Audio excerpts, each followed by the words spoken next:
Darbā iekārtojoties vairāk kā 2200 iedzīvotāju, jūlija mēnesī bezdarba līmenis valstī samazinājies par 0,2% punktiem.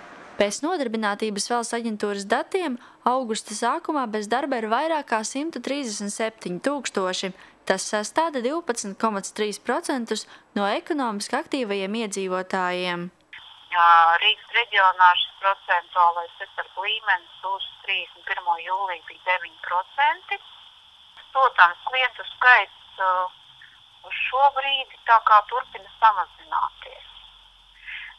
Protams,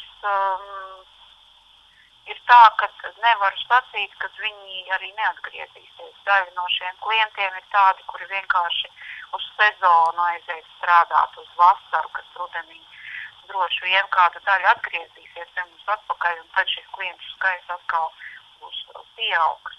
Ogres apriņķī joprojām populārākais nodarbinātības pasākums ir darba praktizēšana pašvaldībās ar 80 latu stipendiju. Jau esam informējuši, ka aktivitāte plānota līdz šā gada novembrim, kad tā tiks turpināta programmā algotie pagaidu darbi.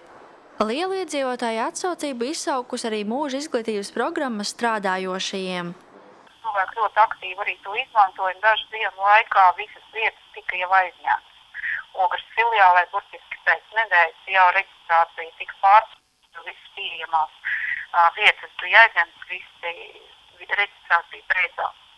Jo reģistrācija bija ierobežota, Ogres filiālē var reģistrēt 102 cilvēkus, un tas notika ļoti ātri.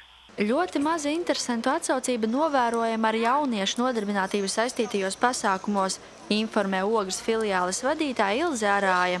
Joprojām turpinās brīvprātīgo darbs, kurā aicināt pieteikties biedrības, nevalstiskās organizācijas un jaunieši. Savukārt darba devēji aicināti pieteikt vakances aktivitātē darba vieta jaunietim. Zanda Treško, Ogres televīzija.